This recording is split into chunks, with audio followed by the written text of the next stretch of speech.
প্রিয় দর্শক, আসসালামু আলাইকুম। আমি এই মুহূর্তে আসছি চট্টগ্রাম রাউজান থানাধীন নোয়াপাড়া রাউজান পশ্চিম গুজারা।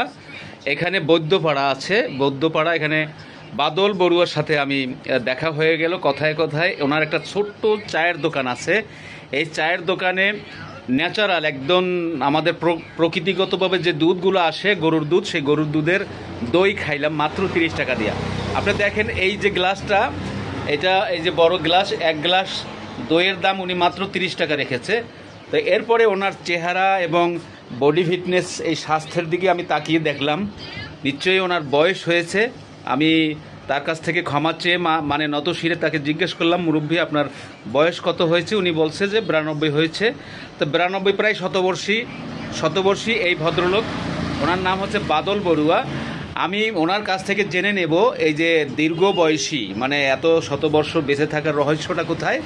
হ্যাঁ, তো আপনারা শুনতে পাবেন ওনার মুখে। দাদা, আপনার নামটা বলবেন কাইন্ডলি। আমার নাম হচ্ছে বাদল বড়ুয়া।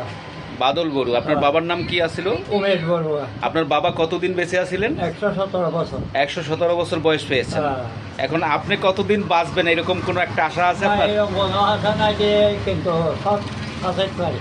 আচ্ছা, সতের কাছাকাছি যাবেন অথবা সৎ পার হইতে পারেন এরকম। আচ্ছা, ধন্যবাদ। তারপরে আপনি যে এতদিন বেঁচে আছেন এর পিছনে রহস্যগুলো কি একটু বলবেন কাইন্ডলি? রহস্য মানে টাইম মতো খাওয়া লাগে, টাইম মতো চলাফেরা, আর বসে থাকা না, কিছু না কিছু কর্ম করতে হইব।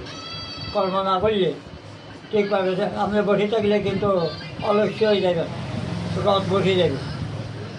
দর্শক, উনি বলছিলেন যে কখনো বসে থাকা যাবে না, অলস সময় পার করানো যাবে না, বিশ্রামে থাকা যাবে না, এবং পর্যাপ্ত পরিমাণে ঘুম, যেটা প্রয়োজনীয় ঘুম, সে বরাবর ঘুমিয়ে যেতে হবে। হ্যাঁ, বরাবর ঘুম যেতে হবে।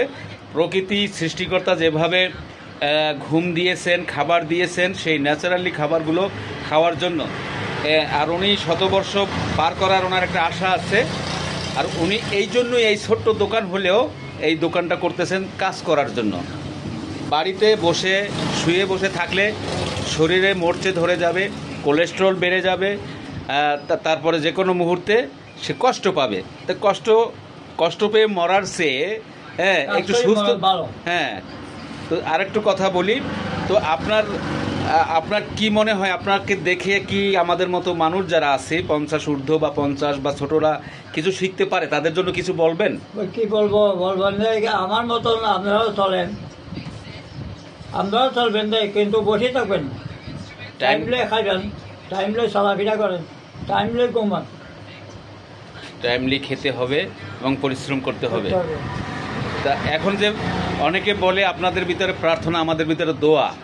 দোয়া আসলে যদি আমি দোয়া করি তো সেই অনুপাতে যদি সেই লোকটা না চলে তাহলে কি কাজ হবে সেই দোয়ায়? হবে না, দোয়া করতে হবে। হ্যাঁ, আল্লাহরও বলতে হবে। জি, আমরা বলি ভগবান, আপনি বলেন আল্লাহ, কেউ বলে যিশু, কেউ বলে ঈশ্বর, যে যেটা বলো তাকে এটাকে সেবা করতে হবে, এভাবেই চলাফেরা করতে হবে। তো যাক, আপনার কাছ থেকে লোকেরা কি শিখবে? আমার এই পৃথিবীর লোকেরা, পরবর্তী প্রজন্ম, আপনি এই জীবনে কি কি দেখছেন? আমি তো অনেক দেখছি। অনেক কি দেখছেন? যুদ্ধ দেখছেন? ব্রিটিশের যুদ্ধ কাছে এই সময় আমি প্রায় 13-14 বছর। ব্রিটিশের যুদ্ধ তখন 3 ভাইয়ার গেছে, ওই সময় তো আমি বড় হয়ে গেছে, এর থেকে বড় হয়েছে। তাই 71-এর সময় কোথায় ছিলেন আপনি? এখন এই যুদ্ধের সময় আমি টাঙ্গারি মোদের সামনে, আমরা এই সময় যে সময় বন্ধ, কোনো দিকে যাইতে আসতে পারি না। যুদ্ধের সময় ওই দিনটিয়া টান কাটতেছি এই ইয়ার কাছে, স্কুলের কাছে।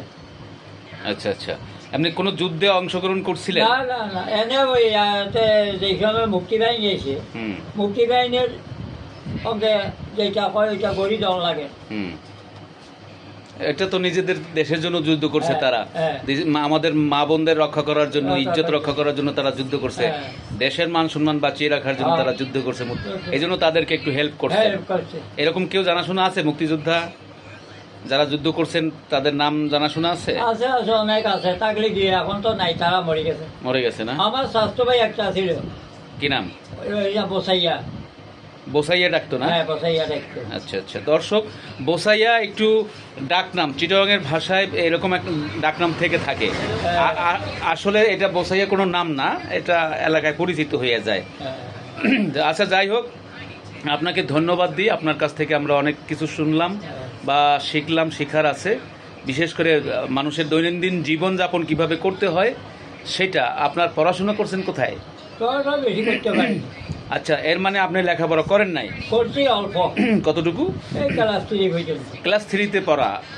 তো এই ব্যক্তির কাছ থেকে আমরা যে আদর্শগুলো শিখলাম সেটা তো লেখাপড়া শিখেও আমরা জানতে পারি না, তাই না? তো আপনার কাছ থেকে অনেক কিছু জানার আছে। তো সেই জন্য আপনাকে অনেক ধন্যবাদ। আমাদের জন্য দোয়া রাখবেন, আশীর্বাদ করবেন। ভালো থাকেন।